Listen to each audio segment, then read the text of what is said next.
So, Adiam, you're the founder of 721, Yes. which is a travel app, isn't it? Events, experience, travel app. So tell us how 721 works and how it came about. Okay, so 721 stands for 7 continents into one. So it's a social discovery app for finding things to do near you. So it's location based. So basically the way it works is that everything that's on Google or Eventbrite, we've kind of put into this app. And the way it works is it's like Tinder, swipe left, swipe right sort of. So you express your preference and whether you're interested in something by swiping. Yes. And you get a whole list of different things that you could potentially go and do. Yeah, definitely. Like, as you can see there, so you can have the event information there, of where to go, what it is, the price, and so all you have to do is swipe right if you want to attend, swipe left if you're not interested. But over time, we take into account all those yes and no's, so we can better recommend things that we think is more suited to you. So whether that's in Sheffield or you go and travel to Leeds, New York, so we have that in mind, so we can pull out the events, experiences that are more suited to your personality. So the things that you tend to go to at home, in your home city or home place, you carry with you and get suggested similar things when you go to so the idea is that you can always find something to do where you are that is of your interest, and Cool. Okay. Let me know when you'd like to move on and what you'd like to show. Okay, sure. So I got the idea when I was traveling in India, and I think I've always had the idea, but it was that particular time, and I think people were struggling on things to do, and I was kind of asking people as well, and I realized that a lot of people were writing down things to do in north of India, and some people were sending it through like Facebook or through Instagram, or some people were writing it on a piece of paper. So I was kind of going through all these different information on the train from Chennai to New Delhi, and then the idea sort of hit me, surely there's a tool out there with all this content in one place rather than having to go through all these different ways. So I thought, okay, so let me have a look at it. Did my research trying to find out if there was an app that existed that could do this, but there wasn't one. So I thought, right, maybe it's time for me to do it. Is that still the case? There's no, because this seems like a really simple way of deciding what to do and going through a lot of information quickly. I think the idea of implementing something to make it easier is out there, but the way we've done it in this sort of Tinder, swipe no, the easy decision making, the easy interaction with it, the functionality side of that hasn't quite been implemented yet. Right. And so I decided I'm going to do it. And at the time I was living in Shanghai. So I went back to Shanghai, I formed my own team, and we started it there, basically. Cool. But then the laws in China don't really favor startup business. Okay. It's not that easy. Yeah. So it didn't really work out. And then I came back home and started again, and it's been amazing so far. Okay. Yeah. So how long? When was it that you started it in Shanghai, or when did you first try and get it off the ground? Over a year ago. Okay. Yeah. So not that long ago, but. So I've been in Sheffield. So we started it in Sheffield. I got my team in April. We launched in September. Right. So it's a new app. Okay.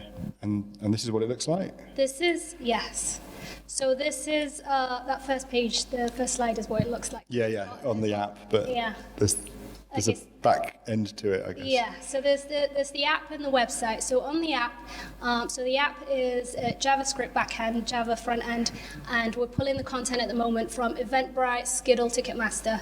So with Eventbrite and Ticketmaster, it's international, so it's actually available in Canada or New York, not just Sheffield. Okay. And whilst using that content that's available, we're also generating our own. So we partnered up with 2 local businesses in Sheffield, and we're also going to be meeting both of the universities in January. So we're sort of generating local businesses content onto the app. And for new partners, they can go onto our website, they can create their own account, they can post their own listings, their events, to that which then comes onto the app. Okay, so you're pulling feeds in from these global platforms like Eventbrite. Yes. Which seeds your data essentially. It means you've got a presence everywhere. Yes. Very quickly. but then presumably people that want to promote their activities or services on your website have to pay a fee, or do you offer it for free at the moment? How does it work? At the moment, we're getting the revenue through the affiliate links because we're using Eventbrite, Skiddle, and Ticketmaster. So later on, our plan is to charge the partners per listing and to also get commission through the bookings.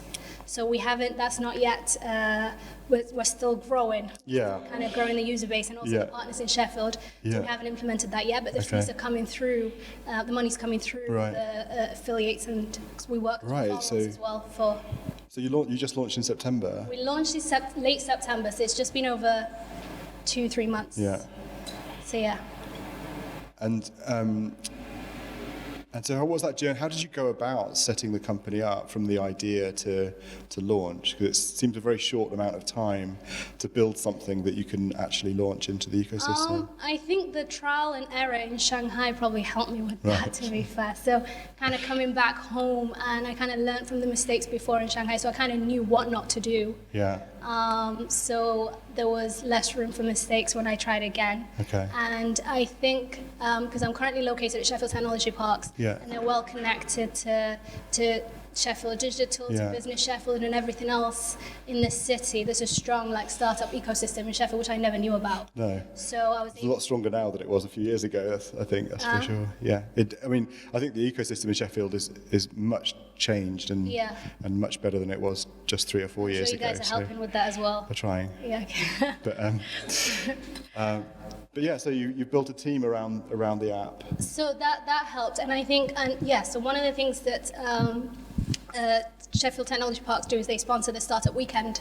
Yeah. And I think there was one in April and there was one in November. Yeah, that was just gone, yeah. So I participated in the competition in April and I won that competition. That's how I met my teammates. I kind of pitched the idea over the 3 days, came up with a viable product, and sort of knew how to turn that idea into a business, which I probably didn't before in Shanghai. Right. And then through that, I met my teammates and we started working on that we were working at Collider through summer. Yeah. We launched our first app, Android version in... should we see the team? Yeah, that's the team there.